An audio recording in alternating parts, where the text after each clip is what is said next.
주님의 은혜가 여러분 가운데 충만하시기를 바랍니다. 오늘은 기드온, 여호와의 사자가 기드온을 만나서 기드온과 이야기하는 이 장면을 통하여서 하나님께 은혜를 받기를 원합니다. 여호와의 사자가 기드온에게 찾아옵니다. 그때 이 기드온은 밀을 포도 틀에서 타작하고 있는 것입니다. 그때 하나님의 사자가 기드온에게 말씀하십니다. 우리 12절 한번 읽어보겠습니다. 시작. 여호와의 사자가 기드온에게 나타나이되 큰 용사여 여호와께서 너와 함께 계시도다 하매. 아멘. 여호와의 사자가 이 기드온에게 나타나서 다짜고짜 뭐라고 하냐면 큰 용사여 이렇게 말하고 있는 것입니다. 하나님께서 너와 함께 계시도다. 하나님께서 이 기드온을 사사로 임명하시는 그 장면입니다. 하나님께서 찾아오셔서 기드온을 세우시는데 네가 이제부터 사사로 임명이 되었다 이렇게 하는 것이 아니라 큰 용사다 이렇게 말하고 있는 것입니다. 큰 용사라고 하는 것은 이제 전쟁에서 싸워서 이 하나님을 위하여서 전쟁에 나가서 싸우는 그런 사람이다 라고 하는 그것을 말해주는 것입니다. 그런데 지금 이 기드온은 어떤 상황 가운데 있습니까? 그냥 밀을 포도즙 틀에서 타작하는 그러한 연약한 사람이었습니다. 뒤에서 계속 보시겠지만 이 기드온은 믿음도 그렇게 크지 않은 그냥 평범한 사람이었습니다. 그런데 하나님께서 기드온에게 말씀하시는 거예요. 큰 용사여, 하나님께서 너와 함께 하시도다. 여호와께서 너와 함께 하시도다. 할렐루야. 하나님께서 함께 하시면 하나님께서 큰 용사로 세우시는 것입니다. 하나님께서 함께 하시면 큰 용사로 쓰임을 받는 것입니다. 하나님이 쓰시는 믿음의 장수로 하나님께서 세우신다라는 것입니다. 여러분, 우리 모두는 다 하나님 앞에서 다 평범한 사람입니다. 기드온과 같은 평범한 사람들이지만 하나님께서 함께 하시고 하나님이 사용하시면 큰 용사로 쓰임받을 줄 믿습니다. 여러분, 오늘 하루 하나님께 큰 용사로 또 여러분의 인생이 큰 용사로 쓰임받으시는 저와 여러분 되시기를 주님의 이름으로 축원합니다.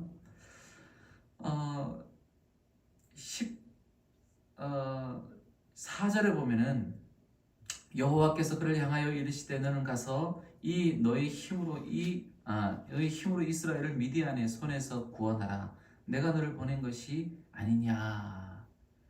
너는 가서 너의 힘으로 이스라엘을 미디안의 손에서 구원하라. 그가 너를 보낸 것이 아니냐. 하나님이 너를 보내셨다. 이렇게 말합니다. 기드온이 뭐라고 하냐면은 내가 무엇으로 이스라엘을 구원합니까? 15절에 그렇게 얘기를 하죠. 나는 가장 작은 자입니다. 므낫세 지파 중에서도 그 아버지 집에서도 가장 작은 자입니다. 약한 자입니다. 이렇게 말하는 것입니다. 그렇죠? 평범하고 연약하고 부족한 자. 또 이렇게 말합니다. 하나님께서 여호와께서 그에게 이르시되 네가 반드시 너와 함께하리니 내가 반드시 너와 함께하리니 네가 미디안 사람 치기를 한 사람 치듯 하리라. 여러분, 얼마나 한 사람을 치듯이 미디안을 치겠다라고 하는 것은 그만큼 역사가 크다라는 것입니다. 능력이 크다라는 것입니다. 내가 볼 때는 연약하고 내가 볼 때는 나약하고 정말 미약한 존재이지만 하나님이 너를 보내시고 하나님이 너를 사용하시면 미디안 사람을 치기를 한 사람 치듯 하리라 라고 말씀하시는 것입니다. 여러분, 하나님이 우리에게 이렇게 힘을 주시는 줄 믿습니다. 여러분에게 큰 용사여 부르시는 줄 믿습니다. 할렐루야. 그래서 승리하시는 여러분 되시길 바랍니다. 기드온이 말합니다. 만일 내가 주께 은혜를 얻었사하면 징표를 보여주시옵소서. 믿음이 연약하죠. 표징을 구하는 것이죠. 이적을 보여달라라고 하는 것입니다. 이적을 보여달라라고 하는 것은 자기의 그 사명의 확신을 좀 가지기 위해서라고 할 수도 있지만 또 다른 한편으로는 믿음이 없다는 것입니다. 연약하다는 거예요. 그냥 하나님이 그렇게 말씀하셨으면 아멘! 그렇게 되기를 원합니다. 내가 그렇게 쓰임받기를 원합니다. 그러면서 담대하게 나가면 되는데 그것을 확인을 하는 거예요. 그래서 내가 돌아올 때까지, 예물을 가지고 돌아올 때까지 여기에 계시옵소서. 돌아왔는데 보니까 그대로 계시는 거예요. 하나님의 사자가. 그래서 그 예물을 드리니까 하나님의 사자가 들고 있는 지팡이의 끝을 대니까 불이 바위에서 나와서 그것을 살라버리는 거예요. 그때 기드온이 고백합니다. 내가 하나님을 보았다. 슬프도소이다. 주 여호와여, 여호와여, 내가 여호와의 사자를 대면하여 보았나이다. 이렇게 고백하는 거예요. 그러니까 23절에 여호와께서 그에게 이르시되 너는 안심하라, 두려워하지 말라, 죽지 아니하리라 하시니라. 하나님을 본 사람은 다 죽게 되었는데 나는 죽게 생겼습니다. 이렇게라고 얘기하니까 하나님이 말씀하시는 거예요. 안심하라, 두려워하지 말라, 죽지 아니하리라. 이렇게 말씀하시는 것입니다. 여기서 안심하라 라고 하는 것은 바로 샬롬이라는 뜻입니다. 하나님의 평강이 임하기를 원한다. 그래서 24절에 기드온이 여호와를 위하여 거기서 제단을 쌓습니다. 그리고 거기 이름을 뭐라고 하냐면은 여호와 샬롬이라고 이렇게 이름을 짓습니다. 그래서 여호와 샬롬, 샬롬은 하나님께서 평안을 주시는 것입니다. 하나님께서 안심케 하시고 두려워하지 말라라고 하시는 그 역사. 하나님의 평강이 임하는 것입니다. 하나님의 평강이 임하는 자는 강한 자입니다. 평안은 불안이 없고 평강은 걱정, 염려가 없는 상태입니다. 평강은 두려움이 없는 상태입니다. 마음이 평온한 상태입니다. 폭풍우 같은 인생의 문제가 있다 할지라도 그가 타고 있는 배는 평강이 있는 것입니다. 왜? 하나님이 그와 함께 하시니까요. 예수님이 그 인생을 붙들어 주시고 예수님이 그 인생의 주인이 되시니까 그가 타고 있는 배는 어떤 풍랑 가운데 있다 할지라도 어떤 폭풍우가 몰아친다고 할지라도 그 배는 평안한 것입니다. 여러분, 이러한 상태는, 이 평안의 상태는 우리가 할 수 있는 것이 아닙니다. 예수님만이 하실 수 있는 것입니다. 예수님이 함께 하셔야만 되는 것입니다. 예수님은 불안에 떨고 있는 인생 가운데 찾아오시는 것입니다.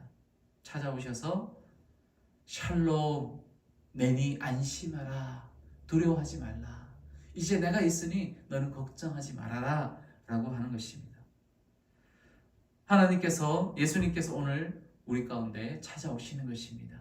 그래서 뭐라고 말씀하시냐면 안심하라, 내니 두려워하지 말아라, 샬롬이라고 말씀하시는 것입니다.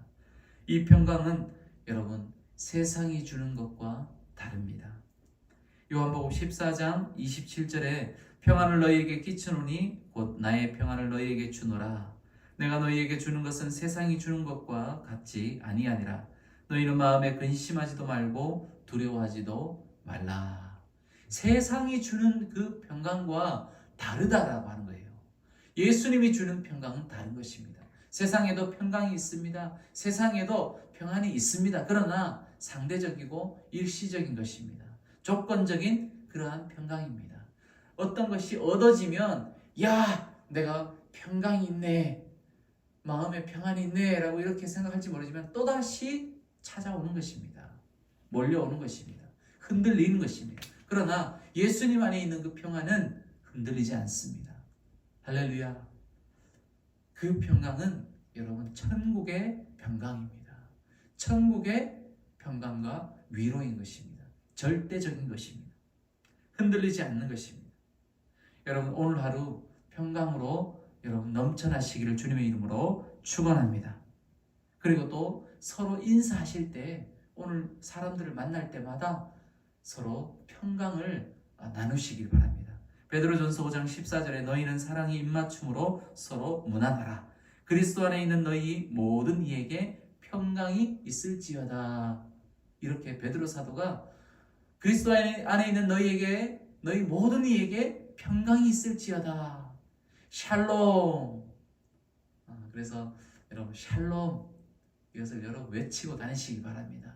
그래서 오늘 여러분의 가운데 이 평강이 여러분을 사로잡고 여러분의 삶을 사로잡고 또 이 어려운 시기 가운데서도, 고난 가운데, 고통 가운데서도 여러분 하나님의 평강이 넘쳐나시는 저와 여러분의 삶이 되시기를 주님의 이름으로 축원합니다. 하나님 아버지 감사합니다. 오늘 이 새벽에 우리에게 말씀 주심을 감사합니다. 하나님 아버지 말씀대로 하나님의 평강 안에 우리가 거하게 하여 주옵소서. 예수님의 이름으로 기도드립니다. 아멘.